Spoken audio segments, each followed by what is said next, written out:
ten odkaz by mal byť vedený v rovine, aby neodchádzali od rezortu, či sú to lesníci, poľnohospodári, potravinári, pretože Slovensko je vidiecká oblasť, je poľnohospodárska oblasť, aby zostali verní a robili v tejto oblasti maximum. Ja, pokiaľ budem môcť, ale verím, že aj nový minister sa maximálne za ním zasadí. Takže naozaj neodchádzajú z tohto rezortu a ja im držím palce, aby sa im darilo. Čo všetko sa podarilo v agrorezorte od nástupu ministra Jozefa Bíreša? Ktoré témy patrili medzi najkľúčovejšie za toto obdobie? A ako hodnotí svoju misiu? Išiel by do toho ešte raz? Na tieto aj ďalšie otázky odpoveď dnešný hosť Agropodcastu, ktorým je minister pôdohospodárstva a rozvoja vidieka Slovenskej republiky, profesor Jozef Bíreš. Vítajte, pán minister. Ďakujem, dobrý deň a ďakujem aj za pozvanie. Sme veľmi radi, že ste si našli čas a v dnešnom dieli Agropodcastu tak trochu budeme bilancovať. Je to asi teda aj v tomto období tak trochu aj na mieste v kontexte s ďalšími udalosťami a vývojom situácie.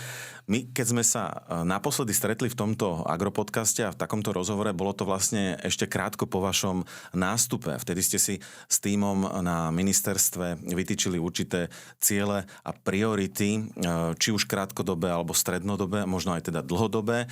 Ako by ste to tak možno prierezovo zhodnotili, ako keď sa týka, že odpočet alebo nejakým takýmto spôsobom nejaká taká rekapitulácia? Určite pri tom nástupe moja myšlienka aj s kolektívom bola zásadná v tom, že rezort nemôže zastať, čo je veľmi dôležité, pretože úlohy, projekty, ktoré boli naplánované, v nich treba pokračovať. A potom bolo samotné programové vyhlásenie vlády, kde znovu s kolektívom na ministerstve sme vytýčili úlohy, ktoré treba krátkodobo, respektíve strednodobo naozaj riešiť. Tie dlhodobé vzhľadom na úradnícku vládu, jej pôsobenie boli len tak okrajovo pomenované. Mňa a myslím si, že aj spolupracovníkov, ale aj poľnohospodárov a potravinárov veľmi potešilo, že prvá návšteva premiéra smerovala teda na náš rezort, čo je, myslím si, po dlhej dobe veľkým ocenením a uznaním práce poľnohospodárov a potravinárov. No a tá prvá úloha znela, a to sme sa zhodli aj s premiérom, cena potravín, ktorá v tom období rezonovala. Takže túto úlohu naozaj veľmi vážne a zodpovedne zobrali. Chceli sme to naozaj prierezovo riešiť. To znamená všetky ministerstvá, ktoré majú do tejto oblasti čo hovoriť, či je to financií, či je to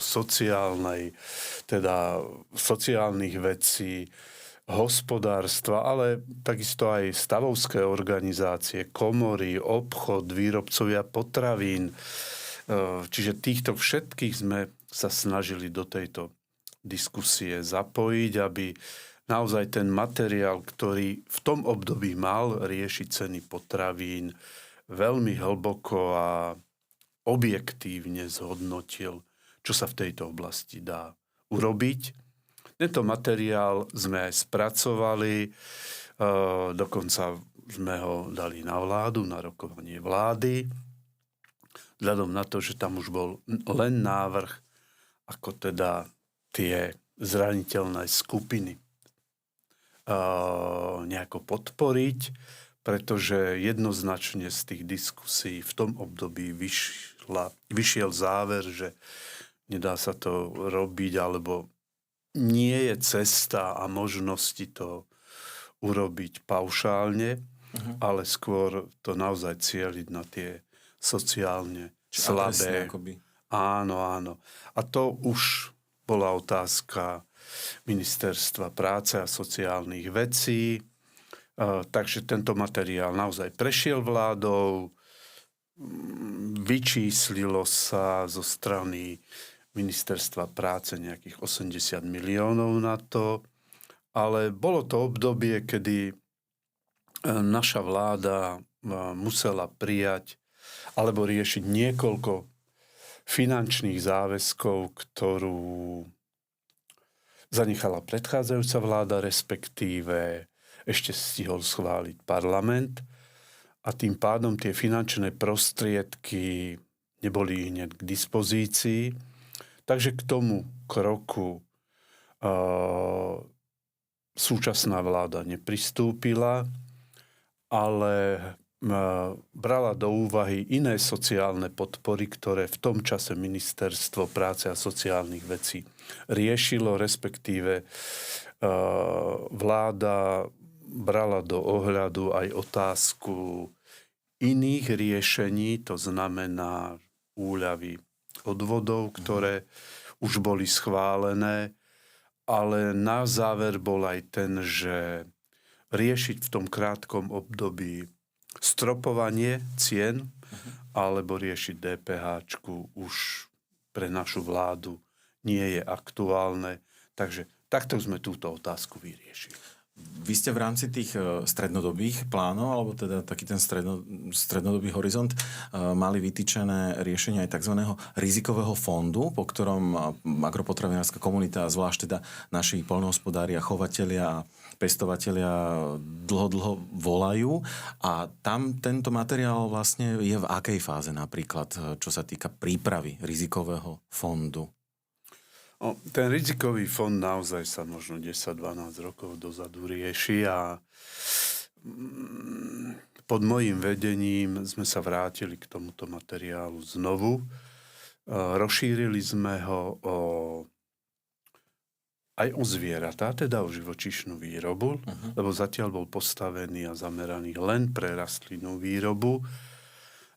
Čiže sme ho dopracovali a dostal sa do štádia to, že nakoniec po konzultáciách s ministerstvom financií, lebo tam je teda najviac otázok, ktoré potrebujeme doriešiť, je tento materiál už na vláde a predpokladám aj na základe dnešného rokovania, že na budúcu vládu, to znamená 4. októbra, už pôjde do vlády. Takže to je aj dobrá správa zároveň, že teda táto dlho očakávaná ako keby inštancia, ten rizikový fond bude môcť potom riešiť práve tie rôzne situácie, ktorými sú postihnutí niektorí aj pestovateľe, ale spomínate teraz, že to bude rozšírené aj pre chovateľov. Áno, je to materiál naozaj, a ja osobne ho veľmi vítam a nám poviem, že nielen pre poľnohospodárov a potravinárov chýbal, ale chýba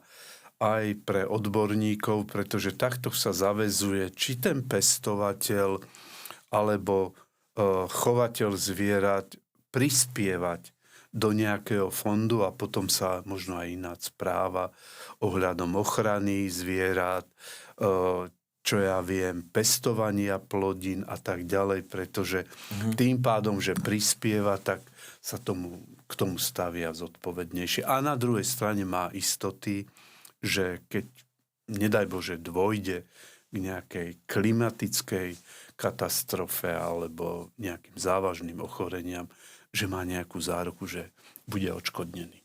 Ja na to aj nadviažem presne, ako ste spomínali, či už tie klimatické katastrofy, ale aj teda v dôsledku klimatických zmien z roka na rok čelíme čoraz častejšiemu suchu, čo teda trápi zvlášť tých pestovateľov a samozrejme aj chovateľov.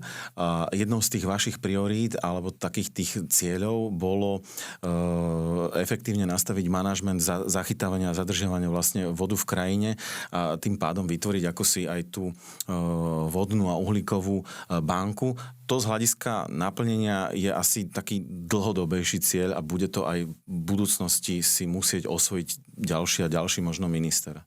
Áno, je to naozaj veľmi dôležitá, vážna otázka.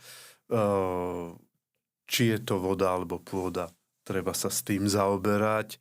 Budúce poľnohospodárstvo bude čím ďalej ekologickejšie, ale na druhej strane nemôže byť až tak závislé práve od týchto, ja ich nazvem katastrof klimatických, či to je sucho, či sú to povodne, ale aj starostlivosť o pôdu. My sme mali na poslednej rade ministrov v Bruseli prvý nástrel smernice, ktorá má riešiť otázku pôdy, jej monitorovania, zdravotnej výkonnosti. Španielské predsedníctvo to predložilo, takže naozaj aj tá národná aktivita ide v súlade s požiadavkou Európskej komisie a členských štátov. Áno. V rámci ešte tých priorít a cieľov, alebo možno takej nejakej inventúry, ak by sa to dalo tak pomenovať, v rámci tých rezortných organizácií, tam bolo treba tiež niečo nutné vykonať, alebo tam to už išlo ako nejakým nastaveným režimom a fungovanie? Tam išlo na začiatku naozaj o dve inštitúcie, ktoré zohrávajú veľmi dôležitú úlohu v rámci rezortu, ale aj vo vzťahu k potravinárom, poľnohospodárom. Jednak Slovenský pozemkový fond. Tam v tej prvej fáze bol pomenovaný alebo nový generálny riaditeľ. Zmenil sa manažment, pretože tam naozaj táto oblasť nebola nastavená tak, ako si taká inštitúcia vyžaduje, pretože narábanie s pôdou je veľmi senzitívna vec a tá musí fungovať na veľmi, nechcem povedať, že prísnych, ale transparentných a odborných princípoch. Takže toto bol prvý krok. Dokonca počas výmeny manažmentu bol vykonaný hĺbkový audit, boli zistené aj vážne porušenia v systéme napríklad spisovej zápchy a podobne. Tento materiál takisto sa dostal aj na rokovanie vlády. Vláda ho schválila a momentálne sa pripravuje tzv. Akčný plán, ako zvládnuť tie zistené nedostatky. Takže naozaj ten pozemkový fond vyžaduje veľký reset, aby fungoval tak, ako má. Druhou takou organizáciou je platobná agentúra. Tam tie procesy už boli ďalej, čiže skôr aj môj pohľad, aj pohľad kolegov, aj z terénu bolo zjednodušenie procesov, teda proces digitalizácie, takisto otvorenej komunikácie. V tomto proces naozaj prebieha, stále je vylepšovanie a možno sa dostaneme aj k nejakému systému preplácania rôznych podpor a podobne, že už aj tá posledná podpora už bola len na systéme digitalizácie, čiže ten žiadateľ už nemusel vykonávať všetky tie kroky prihlasovania, schvaľovania a podobne. Vy ste už aj spomínali, a vrátim sa k tomu asi najčastejšou témou skloňovanou vlastne v tom období, teraz za posledný čas boli ceny potravín, ale aj bezpečnosť potravín a to najmä v súvislosti s ukrajinským obilím. Sme v období, kedy vlastne Slovenská republika pristúpila k predĺženiu zákazu dovozu agrokomodít z Ukrajiny, ale zároveň prišlo aj k schváleniu určitej kompenzácie pre pestovateľov obilia. Ako hodnotíte túto oblasť? Možno, že začnem s tou kompenzáciou. Myslím si, že naši pestovatelia si to zaslúžia, pretože... Ide o takmer 16 miliónov eur, teda necelých. Áno, komisia nám dala cez 5,2. Zároveň rozhodnutím dovolila 200% navýšiť zo štátnych zdrojov. Naozaj sme sa to snažili veľmi objektívne tie peniaze prideliť na základe konzultácie so stavovskými organizáciami. Zhoda je v tom, že budú odškodnení len pestovatelia pšenice. Tak to vyšlo. My sme s tým ako ministerstvo v zhode. Takže už tento proces prebieha a to je tá otázka digitalizácie, že tento proces získavania peňazí vôbec samotného žiadateľa nič nestojí, pretože jeho dáta sa vyťahujú z databázy, ktoré PPAčka už má, takže automaticky budú vyplácané. Je tá suma nejakých 38 eur na hektár, ale určite to hlavne tým poľnohospodárom, pestovateľom pomôže. Jasné. Tu ešte sa možno nastíska taká podotázka aj v súvislosti so zvyšovaním tej vlastnej potravinovej sebestačnosti a tým pádom aj potravinovej bezpečnosti, že skúsme tak možno trošku sa tak pozrieť v horizonte možno, že do nejakých 5 rokov v budúcnosti, či Slovensko má na to vlastne, aby sa možno potom zvýšila nejaká produktivita, či už v oblasti živočíšnej alebo rastlinnej výrobe a tým pádom by aj klesla nejaká závislosť od dovozu komodít. Je to otázka, myslím si, že na mieste, pretože my zhruba hovoríme, že sme v 40% sebestační v potravinách. To je veľmi dôležitý ukazovateľ. Závisí to od druhu potravín a porovnáme európske štáty, sme jedna krajina z najhorších. Takže vaša otázka, či chceme zvyšovať, no určite chceme zvyšovať a myslím si, že slovenský občan chce slovenské potraviny v prvom rade. Takže tu je veľký priestor, či cez rastlinnú výrobu, hlavne špecializovanú rastlinnú výrobu a potom chov zvierat, ktorý sa nám v niektorých druhoch, ja poviem, že až stráca. Takže v tomto by mali byť nasmerované aj podpory, pretože to Slovensko ako vidiecká oblasť, poľnohospodárska oblasť, tie zvieratá na Slovensku potrebujeme a potrebujeme ich, aby sme vedeli vyrábať naozaj zdravé a bezpečné potraviny a kvalitné. Takže toto je naozaj vízia do budúcna a treba sa s ňou vážne zaoberať. Ja sa ešte teraz vrátim k tomu efektívnemu fungovaniu vyplácania dotácií a investícií pre poľnohospodára alebo teda žiadateľov, ktorí prostredníctvom pôdohospodárskej platobnej agentúry na základe vyplnených žiadostí a všetkých tých potrebných formulárov dostávajú tie investície a sú im schvaľované. Ako hodnotíte to fungovanie? Tam všetko kontinuálne nejakým spôsobom už bolo nastavené dobre a fungovalo. Hovorilo sa tu, myslím, ešte aj dokonca o nejakých kompenzáciách alebo o nejakom krátení, ale môžete ubezpečiť, že aktuálne vyplacenie, čo sa týka európskych peňazí, už nebude krátené. Áno, je určite platobná agentúra ako organizácia, ktorá narába hlavne s európskymi peniazmi, je pod stálou kontrolou komisie. My sme mali nejaké prehrešky, kde došlo aj ku kráteniu, aj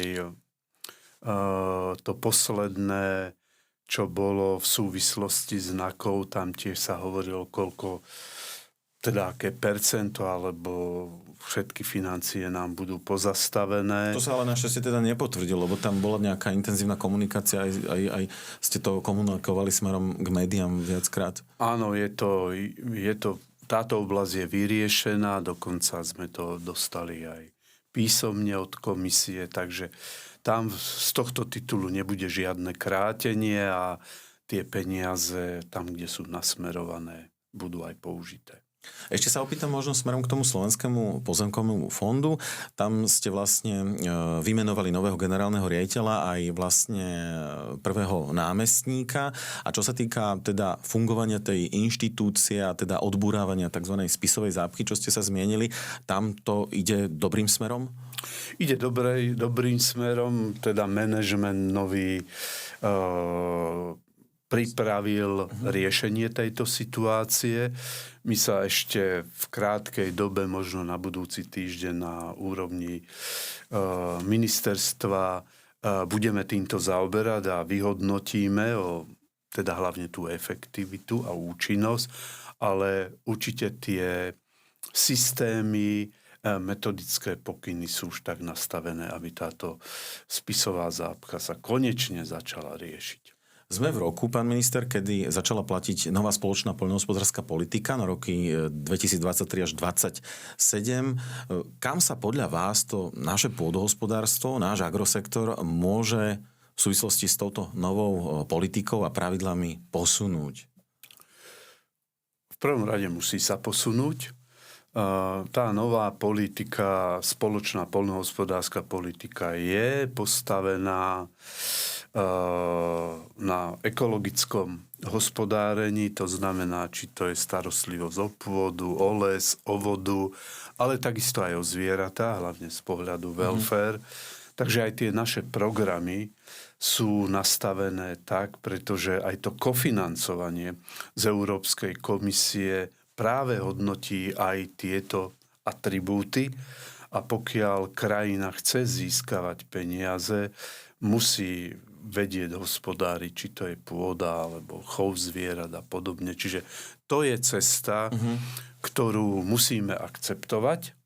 Samozrejme, tá legislatíva aj európska berie na vedomie a vytvára priestor aj tie špecifiká jednotlivých krajín a my ich takisto za Slovensko budeme uplatňovať, pretože sme špecifická krajina, už len z hľadiska zemepisnej polohy, zdroj vody napríklad, postavenie lesov, chovu zvierat, takže určite máme všetky možnosti, aby sme naozaj tie programy nastavili tak, aby čo najviac podpor sme práve aj z komisie na túto oblasť získali. Čiže v čase teda, keď sa aj skloňujú zvýšené nároky na ekologizáciu poľnohospodárstva alebo teda aj potravinárskej výroby, má Slovensko na to, aby možno sa opäť zvýšovala či už produkcia alebo stavy chovov a tak povediac, ako sme kedysi boli, sa hovorilo, že špajzov Československa, tak možno, ak sa to tak naozaj v dobrom bude vyvíjať, mohli byť možno aj špajzov Strednej Európy? Ja si myslím, že áno. Len poviem na počty zvierat. Zaťaženie na 1 hektár sme na konci. Čiže my máme také rezervy aj v oblasti zvyšovania počtu zvierat. Nie sme v takej polohe ako Holandsko, dánsky farmári, že musia znižovať. U nás vôbec toto nehrozí. Čiže my máme predpoklady riešiť a využívať túto situáciu. A to je to špecifikum. Druhá strana veci je tá, že naše poľnohospodárstvo, ja nechcem povedať, že bolo zaznávané, ale nedocenené tak, ako by malo byť na Slovensku. A tým pádom aj mnoho tých poľnohospodárov, potravinárov z tejto oblasti jednoducho odišli. Čiže my máme v tom poľnohospodárstve naozaj problém s ľuďmi, s odborným vzdelaním a jednak s výmenou generácií a v tomto takisto práve tieto programy by mali prispieť. Ja sa vrátim k nedávnemu medzinárodnému veľtrhu Agrokomplex v Nitre, ktorý teda naozaj je takým sviatkom poľnohospodárov a potravinárov. Vôbec historicky sa vám podarila jedna mimoriadna vec, kedy vaše pozvanie prijali všetci doterajší ministri pôdohospodárstva na jednu unikátnu, dá sa povedať, že až exkluzívnu diskusiu, aby zhodnotili ako svoje pôsobenie, tak aj možno výhľadovo, kam by sa slovenské pôdohospodárstvo malo uberať. Dokonca vznikol z tohto sedenia aj jeden zaujímavý dokument, takzvaná doktrína. A v čase, keď nahrávame tento podcast, tak už je aj vládou prijatý tento dokument. Tak skúste nám niečo k tomu povedať viac. Možno aj ako hodnotíte toto stretnutie, že prišli všetci bývalí ministri, až teda na jedného, ktorý zo zdravotných dôvodov sa ospravedlnil. A o tom niečo, keby ste naznačili aj k tomu dokumentu, ktorý vláda prijala. Ja si myslím, že ten zámer bol veľmi dobrý a ďakujem všetkým kolegom, ktorí mi pri tom pomáhali. Historicky sa to prvýkrát podarilo a ja som videl na tých ministroch, že nechceli si sypať popol na hlavu. Skôr nám išlo o to a mne osobne získať od nich tie skúsenosti a hlavne možno aj zaprognózovať, zadefinovať to napredovanie poľnohospodárstva a potravinárstva. Čiže bola to naozaj veľmi užitočná debata, ktorá vyústila v nejakej doktríne alebo deklarácii. Dneska ja som ju predložil na vláde. Sám pán premiér ma za to pochválil. Bolo to prvýkrát a som pomenoval, respektíve povedal aj svojim kolegom, ministrom, že možno je to aj pre nich inšpirácia, pretože už ktokoľvek bol ministrom, aj v rezorte pôdohospodárstva, získal svoje skúsenosti, určite si aj vyspovedal svoje svedomie, že mohol som to ináč robiť s odstupom času, ale naozaj tie ich prístupy, ktoré pri tom okrúholom stole deklarovali, vždy im záleží na tomto rezorte a snažili sa aj poradiť, aj napredovať. Tento materiál vláda prijala tak, že aby sa s ním zoznámila budúca vláda a hlavne moji nasledovníci, možno každý minister využije niektoré myšlienky práve z tohto okrúhleho stola. Ono to aj svedčí vlastne o korektnosti tých vzťahov, že a zároveň aj takého vzájomného rešpektu, že teda prišli, pretože keď si tak nejako môžeme zrekapitulovať, či vôbec nejaká takáto diskusia možno iných rezortov sa podarila, tak naozaj bolo to unikátne, zvlášť aj za to slovenské pôdohospodárstvo. Akými prioritami alebo úlohami by sa mal hneď zaoberať možno nový minister po parlamentných voľbách? Minister, ktorý nastúpi, určite by mal zohľadňovať spoločnú poľnohospodársku politiku, ktorá je daná respektíve úniou, ale aj národnú, pretože rezort potrebuje napredovať. Ja aj posledne, čo som bol s poľnohospodármi, oni sa veľmi tešia tomu, keď sú spoločensky ocenení a stačí to naozaj len myšlienkovo. Proste nech spoločnosť chápe, čo je poľnohospodár dneska alebo potravinár, hlavne náročnosť, zodpovednosť a riziko práce v poľnohospodárstve. Čiže naozaj to poľnohospodárstvo, agropotravinársky priemysel treba posunúť na vyšší piedestál. To je veľmi dôležité. A to je aj ten okrúhly stôl. Čiže toto musí budúci minister budovať a musí to budovať nielen na národnej úrovni, ale medzinárodnej. Je veľmi dôležité zúčastňovať sa rady ministrov alebo podobných medzinárodných stretnutí, kde treba ten náš rezort prezentovať, treba ho obhajovať, pretože ani pre tou komisiou to nie je vždy jednoduché. To písanie všelijakých listov, to je tak na 50% akceptácia. Tie osobné styky, komunikácia, vysvetľovanie, to je veľmi dôležité. A to je dôležité aj na národnej úrovni a keď bude kreovaný aj výbor pre poľnohospodárstvo a životné prostredie, ja dúfam, že tam budú ľudia, ktorí vedia oceniť tento rezort a budú mu vedieť aj pomôcť. To je dôležité a to je úloha budúceho ministra, ja to nazvem možno taká spoločenská, a druhá vec, vybudovať si tím, momentálne tím, ktorý je v rezorte, ja si myslím, že tam je kopec šikovných ľudí, už sú zabehnutí, sú odborne vyprofilovaní a tých ľudí treba skôr podporovať, nie robiť nejaké politické zmeny, lebo odborníkov do poľnohospodárstva je v súčasnosti získať veľmi ťažké. Pán minister, vy ešte pred nástupom do tejto pozície ste boli dlhodobo vlastne spätí s Agrorezortom ako vysoko rešpektovaná autorita v podobe ústredného riaditeľa štátnej veterinárnej a potravinovej správy Slovenskej republiky. Ale ako by ste možno zhodnotili tú svoju aktuálnu misiu a či možno by ste ešte do toho išli raz niekedy?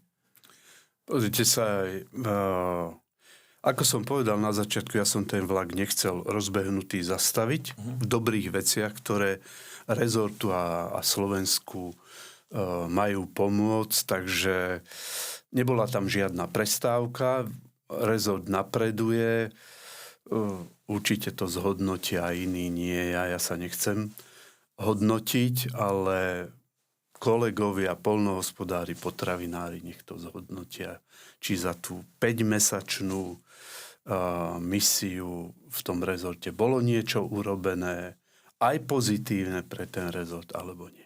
Ale ja som sa to snažil. Jasné. A teraz možno taká otázka, ktorú počúvate v týchto dňoch asi 1 050 000 raz. Čo vy a štátna veterinárna potravinová správa? Plánujete sa tam vrátiť alebo nejakú blízku budúcnosť viete načrtnúť? Nemusíte prezradiť, ale predsa... Je to určite aj z mojej strany predčasné, ale ja všetky rezortné organizácie, ktoré mám, veľmi citlivo vnímam a možno štátna veterinárna potravinová správa, to je také bližšie moje dieťa, takže záleží mi aj na tom. A možno aj po nejakom rozhovore s novým ministrom. Ktorý rozhodne. Jasné. Možno nejaký záverečný odkaz slovenským pôdohospodárom, poľnohospodárom, potravinárom, lesníkom? Možno ten odkaz by mal byť vedený v rovine, aby neodchádzali od rezortu, či sú to lesníci, poľnohospodári, potravinári, pretože Slovensko je vidiecká oblasť, je poľnohospodárska oblasť, aby zostali verní a robili v tejto oblasti maximum. Ja, pokiaľ budem môcť, ale verím, že aj nový minister sa maximálne za nich zasadí. Takže naozaj neodchádzajú z tohto rezortu a ja im držím palce, aby sa im darilo. Povedal na konci tohto agropodcastu minister pôdohospodárstva a rozvoja vidieka Slovenskej republiky, pán profesor Jozef Bíreš. Pán profesor, ďakujeme veľmi pekne a ešte veľa síl predsa len na úspešné dovršenie tohto vášho mandátu, alebo teda vašej misie v Agrorezorte a možno aj inšpiráciou pre ostatných, aby sa obklopili takou, či už trpezlivosťou, ale aj takoutou pokorou, ktorá z vás vždy ide a aj tá charizma. Takže ďakujeme veľmi pekne za vašu účasť v tomto agropodcaste a aj váš čas. Všetko dobré. Ja ďakujem za pozvanie a naozaj to spoločné želanie, ktoré máme, myslím si, a hlavne to uctenie si nášho rezortu je vysoko potrebné. Takže ďakujem, že sme mohli aj takto osloviť našich ľudí. Ďakujeme ešte raz veľmi pekne. Agropodcast môžete sledovať a počúvať na všetkých najznámejších podcastových platformách. Agropodcast, trendový doplnok súčasného pôdohospodára.